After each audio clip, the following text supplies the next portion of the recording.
والے احکام پر، بعد والے احکام ان پر عمل ہوگا، لیکن حدیث کی کتابوں کے اندر یہ لکھا ہوا نہیں کہ یہ پہلا طریقہ، یہ بعد والا، یہ منسوخ ہے، یہ منسوخ نہیں ہے۔ تو اگر صرف حدیث کی کتابیں ہمارے سامنے ہوتی تو عمل کے لحاظ سے کتنی پریشانی پیش آتی۔ فقہا کا احسان یہ ہے کہ انہوں نے تحقیق کر کے بتا دیا کہ یہ حدیثیں منسوخ ہیں، یہ غیر منسوخ ہیں، ان پر عمل کرنا ہے، منسوخ پر عمل نہیں کرنا۔ یہ فقہا کا احسان ہے، یہ فقہا کا احسان ہے۔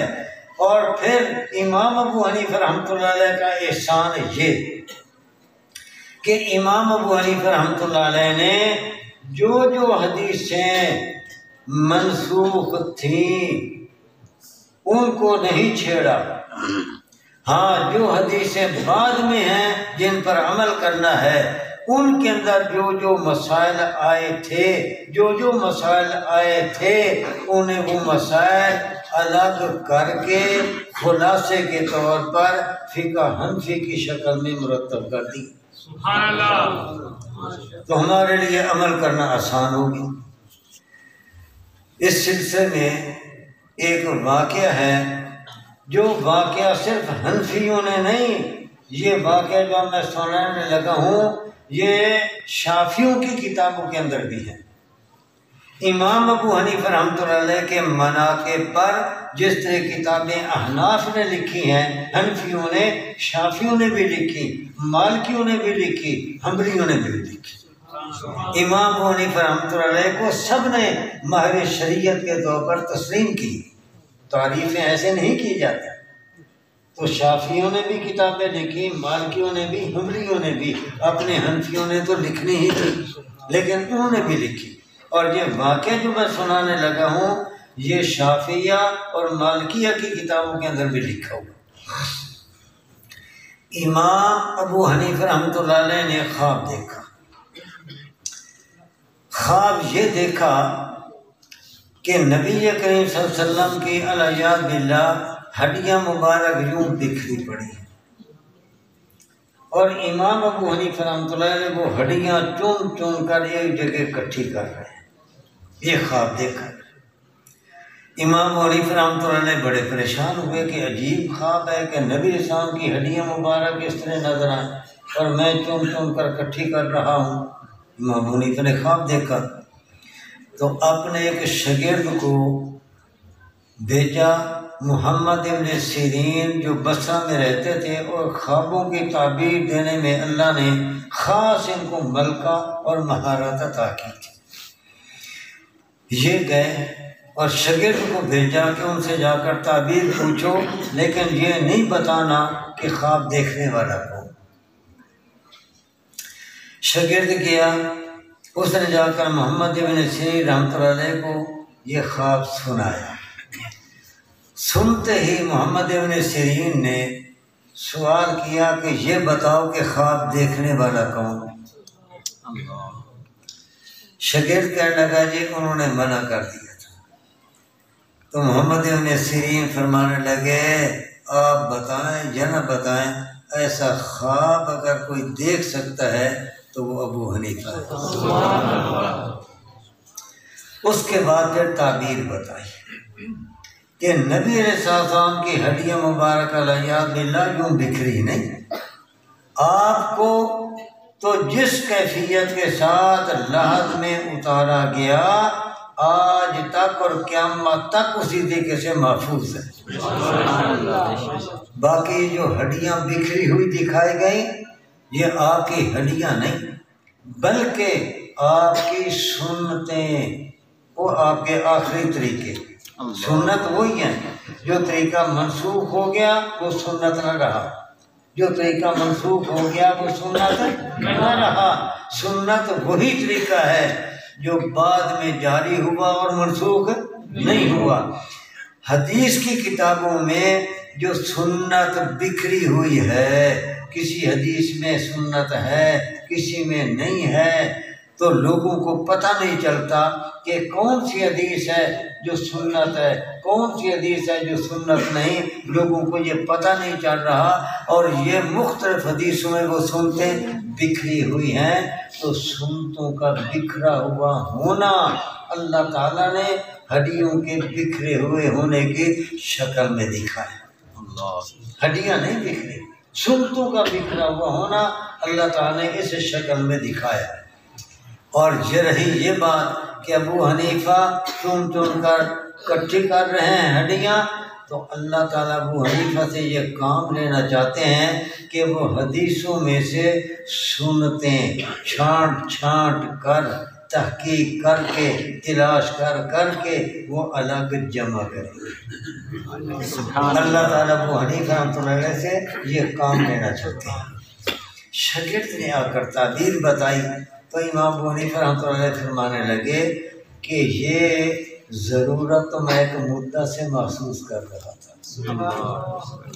یہ ضرورت میں مدت سے محسوس کر رہا تھا کہ حدیثیں تو جمع ہو گئی، لیکن یہ لوگوں کو پتہ نہیں چلتا کہ کس حدیث کے اندر سنت ہے، کس حدیث کے اندر سنت نہیں، کون سی حدیث منسوخ ہے، کون سی حدیث ہے جس کے اندر جاری سنت طریقہ ہے، پتہ نہیں چلتا۔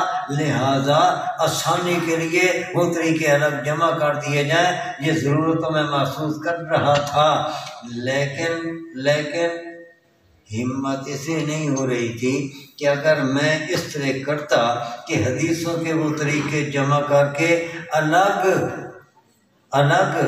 ایک مجموعہ تیار کر دیتا اور لوگ اس کو دیکھ کر اسی کے مطابق وضو، اسی کے مطابق نماز، اسی کے مطابق روزہ، اسی کے مطابق حج، اسی کے مطابق خرید و فروخت، اسی کے مطابق کاشتکاری، سارے مسائل اسی کے مطابق کرتے، تو چونکہ ابو حنیفہ نے وہ مسائل بتائے، لوگ عمل کر رہے ہیں، ذمہ داری کس پر؟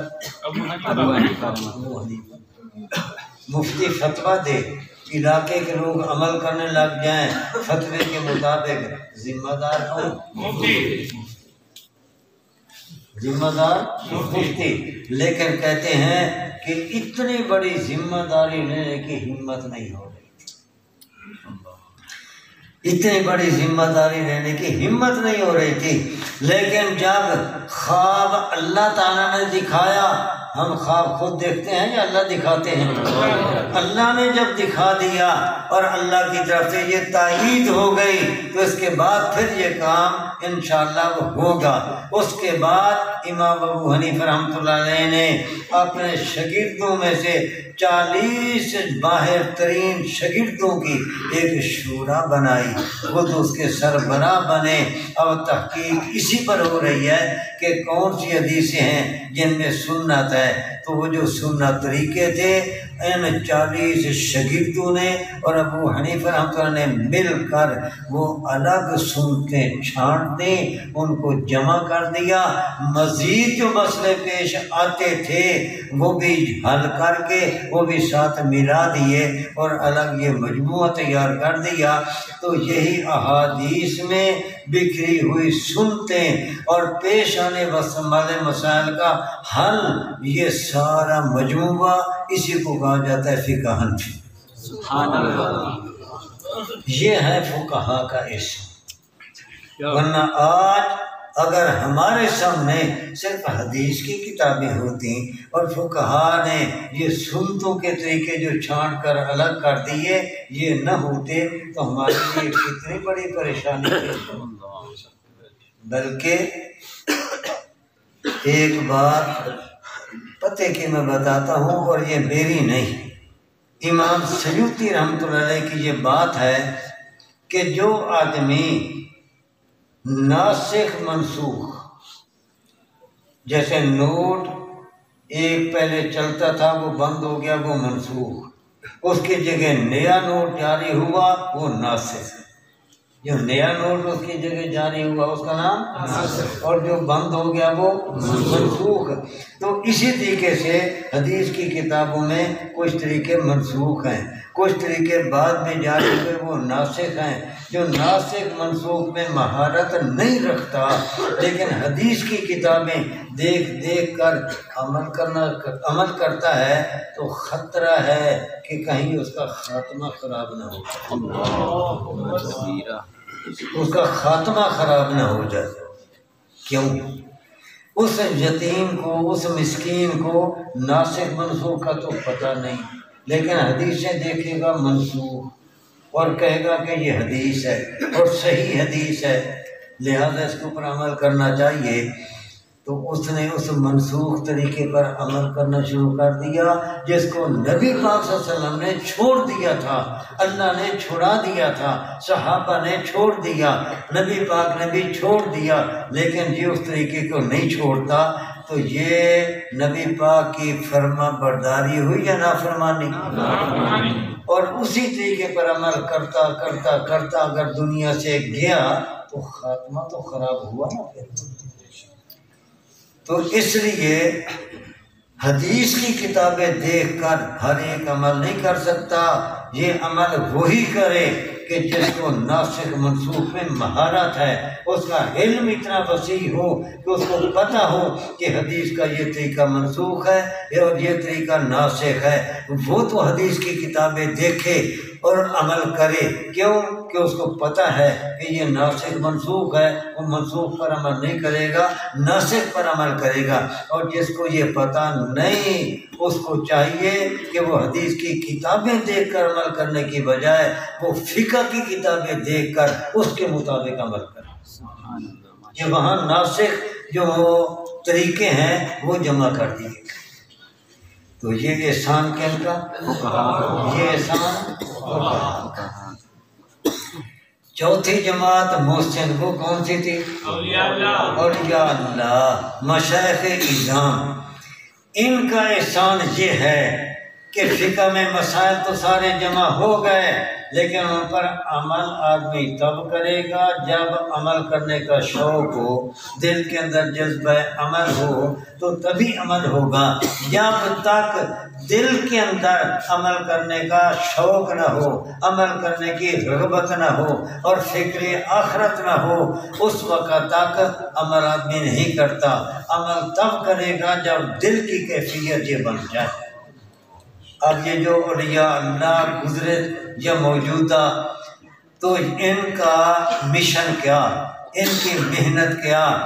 ان کی محنت کا ایک ہی نقطہ ہے کہ غافل لوگوں کے دلوں سے غفلت ختم ہو جائے اور ان کے اندر جذبہ عمل پیدا ہو جائے، شوق عمل پیدا ہو جائے، عمل کرنے کی رغبت اور طلب پیدا ہو جائے، فکر آخرت ان کے اندر آ جائے۔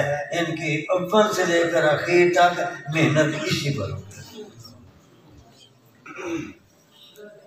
اس لیے آپ دیکھتے ہیں کہ ہمارے جیسے مدرس وہ کتاب پڑھائیں گے، قرآن مجید والے وہ قرآن مجید بیٹھے پڑھا رہے ہیں، اور یہ جو مشائخ حضرات ہیں ان کی خانقاہ ہیں، وہاں جو جائے گا وہ تسبیح لے کر لا الہ الا اللہ، اللہ اللہ اللہ یہ ضربیں لگا رہا ہے۔ مقصد کیا ہے کہ اس ذکر کی برکت سے دل کی غفلت ختم ہو جائے، غفلت دور ہو جائے اور دل کے اندر ایک جذبہ عمل پیدا ہو جائے، عمل کرنے کی ہمت اور شوق پیدا ہو جائے، فکر آخرت پیدا ہو جائے۔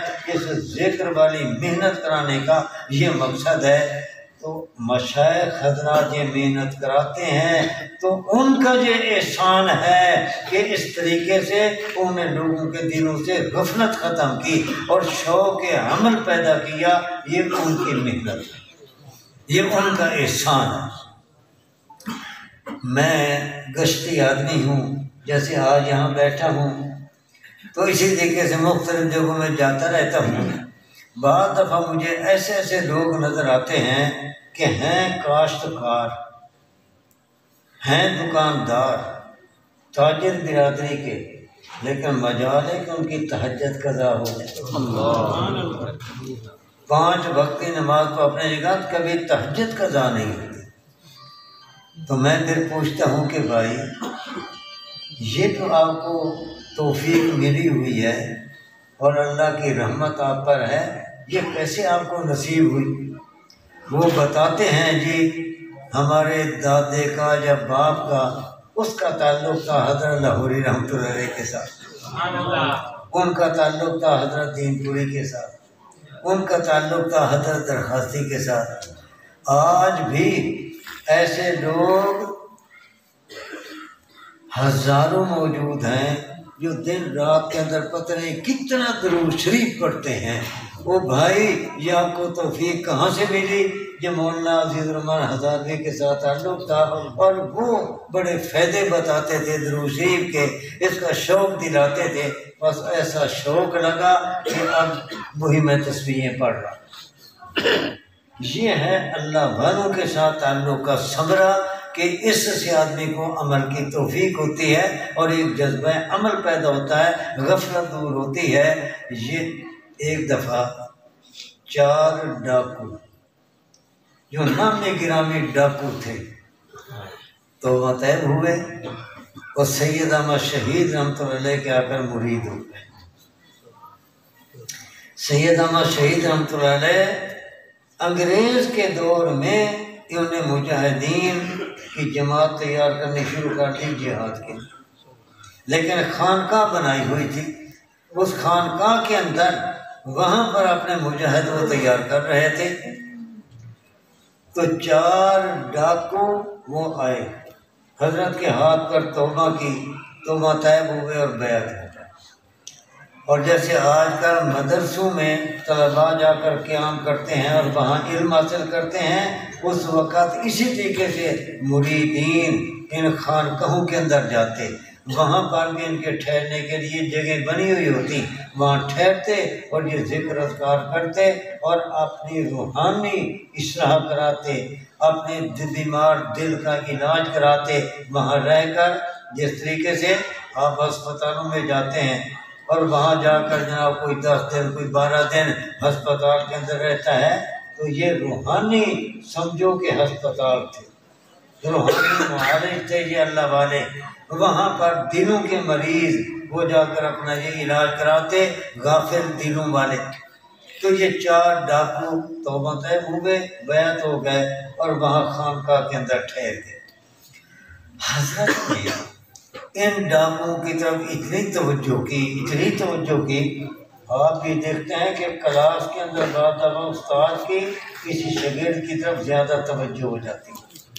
استاد دیکھتا ہے کہ اس نے کبھی غیر حاضری نہیں، کبھی یہ سبق کا ناغہ نہیں کیا اور پابندی سے کام کرتا ہے، تو استاد کی توجہ اس کی طرف زیادہ ہو جاتی ہے۔ تو حضرت کی ان 4 ڈاکوؤں کی طرف اتنی توجہ کہ سالہ سال سے جو پڑے ہوئے تھے لمبی لمبی تسبیحیں پڑھنے والے، ان کی طرف توجہ نہ ہو۔ تو ایک مولوی یوسف صاحب تھے، انہوں نے حضرت کو کہا کہ حضرت یہ کل پرسوں ہی تو 4 ڈاکو آئے ہیں، توبہ طیب ہوئے اور اس کے ہاتھ پر بیعت ہوئے، ان کی طرف جتنی آپ کی توجہ ہے، فلاں اتنے عرصے سے یہاں ہے، اس کی طرف توجہ نہیں۔ تو حضرت نے فرمایا کہ بھائی میرے سامنے ایک مقصد ہے، اس مقصد میں جتنے یہ مجھے کام آ سکتے ہیں، یہ لمبی تسبیحوں والے وہاں پر کام نہیں آئے۔ ڈکیتی کے لیے بھی تو دلیری کی ضرورت ہے نا، تو دشمن کے ساتھ جب جہاد کرنا ہے میدان میں تو اس کے لیے بھی بہادری اور دلیری کی ضرورت ہے۔ تو جتنے یہ وہاں پر کام آ سکتے ہیں، یہ لمبی تسبیحوں والے یہ وہاں پر کام نہیں آئے۔ اور واقعہ یہی ہے کہ آپ مطالعہ کر کے دیکھیں، سینکڑوں آپ کو ایسے نظر آئیں گے شرابی، ڈاکو، چور اور پتہ نہیں کتنے کتنے جرائم والے، لیکن جب وہ اللہ والوں کے ہتھے چڑھے اور ان کے ہاتھ پر توبہ طیب ہوئے اور ان کی نگرانی میں انہوں نے پھر ذکر اذکار کی محنت شروع کی تو ایک وقت کا ڈاکو دوسرے وقت کا وہ ولی بنا، دوسرے وقت کا وہ ولی بنا۔ یہ محن احسان ہے ہاں جی مشائخ اعظام کا اور اولیاء اللہ۔ اب جو میں ایک بات اور کہنا چاہتا ہوں، صحابہ کرام بھی محسن، محدثین بھی فقہا بھی محسن، اور یہ اولیاء اللہ یہ بھی امت کے محسن۔ اور جو محسن ہوتا ہے اس کے ساتھ محبت ہوتی ہے یا دشمنی؟ محبت۔ الفت محبت ہوتی ہے یا عداوت؟ محبت ہوتی ہے نا۔ تو یہ چار جماعتیں ہماری محسن ہیں۔ ہم نے ان کے احسان کو کبھی سوچا نہیں، لیکن غیر شعوری طور پر ہم سمجھتے ہیں کہ یہ ہمارے محسن ہیں، تو اس لیے ہماری صحابہ کرام کے ساتھ بھی محبت، محدثین کے ساتھ بھی محبت، فقہا کے ساتھ بھی محبت، اولیاء اللہ کے ساتھ بھی محبت۔ تو یاد رکھنا اہل سنت والجماعت کا کتنا کتنا کتنا مبارک مذہب ہے جس کی بنیاد ان چار محبتوں پر ہے۔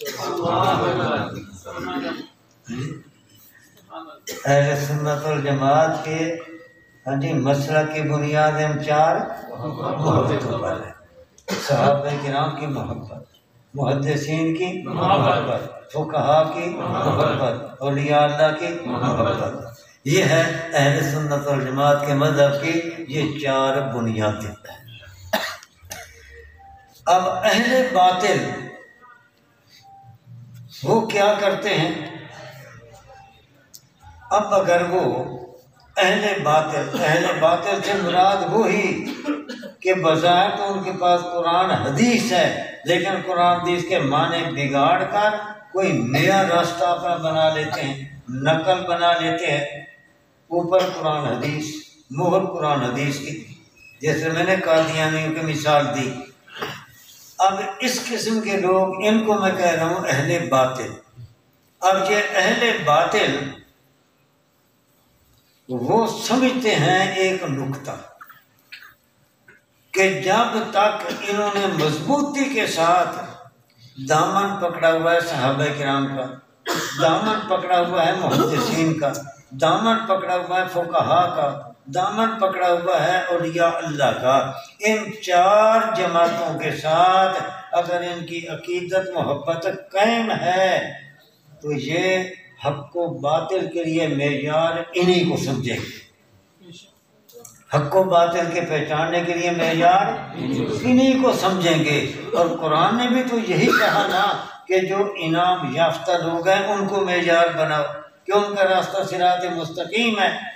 وہ قرآن پڑھیں گے اہل باطل، حدیثیں پڑھیں گے، قرآن حدیث پڑھ کر وہ ایک راستہ بتائیں گے۔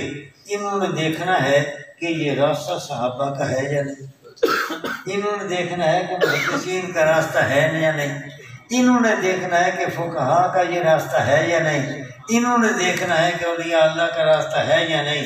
اگر ان کا راستہ بھی وہی ہوگا تو یہ مانیں گے، اور اگر وہ راستہ نہیں تو وہ سارا قرآن پڑھ دیں، ساری حدیثیں پڑھ دیں تو یہ نہیں مانیں گے، اس لیے کہ ان کی جو عقیدت والی شخصیتیں ہیں، محبت والی شخصیتیں ہیں، جن کے ذریعے سے انہوں نے حق و باطل کو پہچاننا ہے، اس سے ان کا راستہ کٹا ہوا ہے، ہٹا ہوا ہے، اس سے جدا راستہ ہے، یہ ماننے کے لیے تیار نہیں ہوں گے، یہ وہ سمجھتے ہیں۔ اب کیا کریں گے؟ اب اگر وہ بھی صحابہ کرام کی تعریفیں کریں، دل میں نفرت آئے گی؟ محدثین کی تعریفیں کریں تو تعریف سن کر محبت بڑھتی ہے یا نفرت آتی ہے؟ محبت بڑھتی ہے۔ اسی طرح فقہا کی بھی تعریفیں کریں تو محبت بڑھے گی، اولیاء اللہ کی بھی تعریفیں کریں محبت بڑھے گی۔ اور وہ چاہتے ہیں کہ ہمارے راستے میں یہ محبت رکاوٹ ہے، ان 4 جماعتوں کے ساتھ عقیدت محبت ہے، یہ ہمارے راستے میں رکاوٹ ہے۔ اب وہ اس رکاوٹ کو دور کریں گے۔ دور کرنے کے لیے کیا کریں گے؟ یا تو تام تشریح اور نفرت پیدا کرنے کے لیے صحابہ کرام کے اوپر تنقید کریں گے، ان کے کیڑے نکالیں گے، ان کی خامیاں کہ صحابہ میں یہ بات نفرت پیدا کرنے کے لیے، یا وہ محدثین پر کیچڑ اچھالیں گے، ان پر الزام لگائیں گے، یا فقہا پر الزام لگائیں گے، یا اولیاء اللہ کے اوپر تان تشریح کریں گے۔ مقصد ہوگا کہ کسی طرح ان سے دامن چھوٹ جائے، ان کی عقیدت محبت ان کے دل سے نکل جائے، نفرت پیدا ہو جائے، اور جن کے دل میں نفرت آ گئی، ان 4 جماعتوں میں سے کسی جماعت کی پر نفرت آئی، ان کا دامن چھوٹا، اس کے بعد پھر یہ ان کا تر نباتا ہے، ان کے جال میں پھر یہ پھنسے گا۔ اس لیے اب یاد رکھنا، آخری بات جو میں کہہ رہا ہوں کہ کسی کے لٹریچر میں دیکھیں، کسی کے لیکچر بیان یہ دیکھیں کہ اس میں وہ کیچڑ اچھالتا ہے صحابہ کرام پر، تان تشریح کرتا ہے محدثین پر، تان تشریح کرتا ہے فقہا پر، یا تان تشریح کرتا ہے اولیاء اللہ پر، تو سمجھ لو کہ یہ رہبر نہیں، یہ رہزن ہے، یہ رہبر نہیں، یہ رہزن ہے، یہ داعی حق نہیں، یہ داعی باطل ہے، یہ اہل حق میں سے نہیں، اہل باطل میں سے۔ تو ہمارا دین ایمان محفوظ ہوگا، ہمارا دین ایمان محفوظ ہو گیا، اور دین ایمان بھی محفوظ ہو گیا، اور ہماری زبان ان کے گلے شکوے سے محفوظ ہو جائے گی۔ ورنہ ایسے لوگوں کے ساتھ اگر جڑیں گے جو تان تشریح کرنے والے ہیں، تو اس کا نتیجہ کہ آج اس کے کان سنتے ہیں، کل کو یہ زبان سے وہی تان تشریح کرے گا۔ لکھنے والا ہے تو قلم سے بھی یہ وہی تان تشریح کی باتیں لکھے گا۔ تو دین ایمان بھی محفوظ ہو گیا، اور اس کے زبان بھی محفوظ ہو گئی، کان بھی محفوظ ہو گئے، اور دل ان کی نفرت سے محفوظ ہو گئے، اور دل کے اندر عقیدت محبت اسی طریقے سے قائم رہے گی۔ یہ ہیں آج کی میری گزارشات۔ اللہ تعالی ہمارے دین ایمان کی حفاظت فرمائے۔ وآخر دعوانا ان الحمد للہ رب العالمین۔